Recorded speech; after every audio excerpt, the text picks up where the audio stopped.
Wake Up Charlotte to go. Weekend is finally here. We did it. We say this every time. Weekend is here. Well, and we have a very special treat for you, because usually it's just these two buckaroos talking about weather on a Friday. Let's add another box to the equation. Brittany. Hey, we can see you. The sun has come out. The Florida girl who is loving these 50s right now to start off the morning.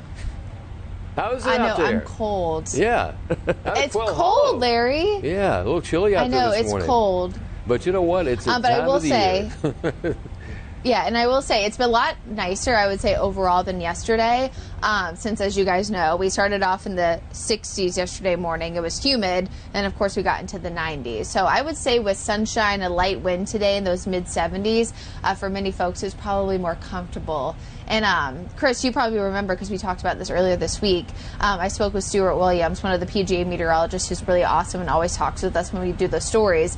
And he said the perfect day for a round of golf is 50s in the morning, 70s during the day, sunny and a light wind. And that's pretty much exactly what we have in the forecast today. So I think folks will be really excited when they're coming out here for day 2 of the President's Cup official play, as the gates do open at 9 a.m. But I would say still have some kind of a jacket when you're at least kicking off the day, right? But you probably won't need it with the mid-70s this afternoon. And of course, once you spend a lot of time at the sun, the UV index gets high. We know how that goes. Sunscreen, sunscreen, sunscreen. You have to be more prepared this time of the year, just because it's cold in the mornings. You have all the summertime, sometimes like weather during the afternoon. But yeah, no, as Brittany said, we officially hit fall at 9:04 p.m. yesterday. So it was barely a slither of fall. Today is truly the first full day of fall, and it feels like it. It was 96 degrees yesterday. That's crazy. 96 on the first day of fall. Well, yeah, we're over there. We're on to some much better weather. This is, you could design a forecast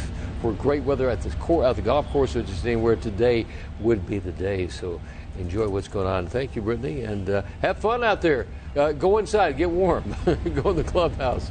I'll do my best. I'm sure they got something waiting for you out there. Let's talk about what's happening at the moment around our part of the world. Not a bad day shaping up just about anywhere you go. Look at this view up in the high country, Beech Mountain, right at the top. It's a beautiful day up there. We're going to zoom in and show you there's not a cloud in the sky. Look at the Blue Ridge Mountains this morning. Nice. Let's talk about our part of the world over here. Monroe, Kannapolis, Lake Norman, Dallas, North Carolina. Every location, there's not a cloud in the sky. Just a beautiful day. In the 70s this afternoon. Tomorrow morning, if you're going to be out early tomorrow morning at 7 a.m., 49 degrees on Saturday morning, so kind of a chilly start across the area. This is what people love this time. The fact when you get dew points in the 30s and 40s, that is comfortable. That makes it very dry air, and yes, very chilly mornings as well, so enjoy that. I would say over the next several days, all the way into next week, those dew point temperatures are going to be for the most part in the 40s, and one day on Sunday, a little bit more of a dew point in the 50s. Look at the 7-day forecast. Yet again. Tomorrow, Sunday, great weather. Next week, even next Tuesday, Wednesday, and Thursday, we're going to be in the 70s every day. So all in all, 7-day period of some great weather. But there are some other things going on in the weather world in the tropics. Getting exciting out there. And quickly, for that Panthers game, it should be dry. That rain chance is a little bit later on your Sunday. So really the back end of the 7-day forecast is going to be completely controlled by whatever happens from not Fiona, not Gaston, but will likely be Hermine coming up very soon. But let's talk about Fiona. Fiona really rocking the waves at St. George and Bermuda right now. I just saw a live hit from NBC, and it was quite the active scene. But what's crazy is how fast this is moving. It's moving at 25 miles per hour. Get it out of here. And it's taking a big old Canadian trip. Look at this. You usually don't see the cone go this deep, not that far. pretty much into the Arctic Circle. This is going to be interesting, guy. I think Canada, in fact, if you talk to any folks in the weather business in Canada, this may be one of the biggest storms that they have seen in many, many years because there's going to be at least tropical storm strength all the way, as you said, as it heads towards the Arctic Circle. Yeah, like what are you doing? Watch out, Santa Claus. That's crazy. Yeah, Santa Claus is not used to that. He's used to just blizzards. And you also saw on landfall that it was still hurricane strength. And the reason why you see that L is because it no longer has the tropical features, so to be subtropical at that point doesn't downgrade the intensity of the winds. Luckily, it's quick moving, but it kind of has the speed of Hugo kind of going in. Not as strong as what Hugo was, but for Canada, this might be their Hugo. Yeah, this next week is, this weekend next week, we're going to keep an eye on that because it could be really terrible for the people there in eastern Canada. All right, moving on to our next storm. Not spending much time on this. This is Gaston. No one storms like Gaston. If you look at that blob right there, this is getting away from meteorology. What does that look like to you, that blob? Like a whale. Oh, it does. The cone of uncertainty looks like a whale. Oh, that's fun. That's a non-meteorological term right there. It looks like a whale. Well, I'm glad that we had a little fun there because I don't think that this is fun. Tropical Depression 9. So, Larry, this formed officially with the 5 a.m. update, so the end of the 4 o'clock hour. Yeah. What's most concerning about this is it's going to be drinking off all these Arctic water, I'm stuck in the Arctic, these tropical waters. Yeah, very warm waters. And then looks like this could be our first landfalling hurricane of the 2022 season.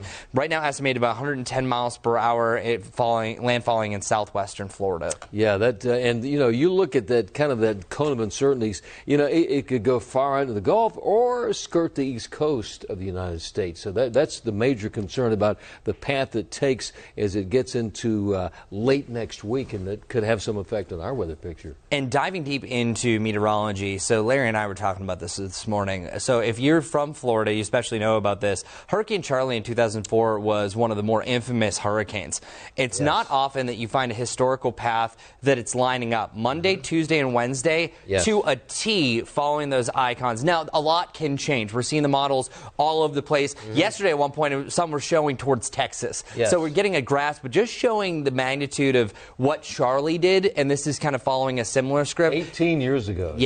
Following this very closely to see what that's going to happen there. And here's a look at that expanded uncertainty once you get to about Wednesday when it would make landfall. Does it go further out to sea? Does it hug a little bit closer to the shoreline? So there's still a lot of question marks. And we do have some time that other events could happen to change it, depending upon frontal boundaries, areas of high pressure. But certainly, if you think back to 2004, Ivan, Charley, Francis, and Jean. That 4 of the big hurricanes hit Florida that year. What a year that was. And so we're just hoping that this is not like a Charley situation, because usually, as far as intensity goes, it usually only goes up, especially when it gets that little window once it clears Cuba. So here's a look at Monday. There's still a lot of question marks. This track actually is a little bit further south than what the National Hurricane Center is saying. But what's interesting is what it does late week. So as I mentioned for our 7-day forecast, if this moves a little bit further inland, this would affect rain for the Charlotte area, even maybe some outer bands or at least cloud cover with that. And hopefully it's not going to be a slow mover, but then it moves right up into New England. So this is a big story for the United States, regardless of where you live up and down the east seaboard, because right now everyone's kind of included with the possibility of what will be Hermine. And that's all next weekend that we could see some effect across the Carolinas. So if you have travel plans to the coastline next weekend, keep watching WCNC Charlotte. We'll let you know what's going on every day as this gets closer and closer to impact across the United States. Hopefully it fares well for us. But let's leave on a good note. We always like to do good. that. Beautiful weekend. It's a great weekend, and you're going to make it a great weekend, my friends. See you Monday morning, dark and early at 4:30. We'll be here. See you.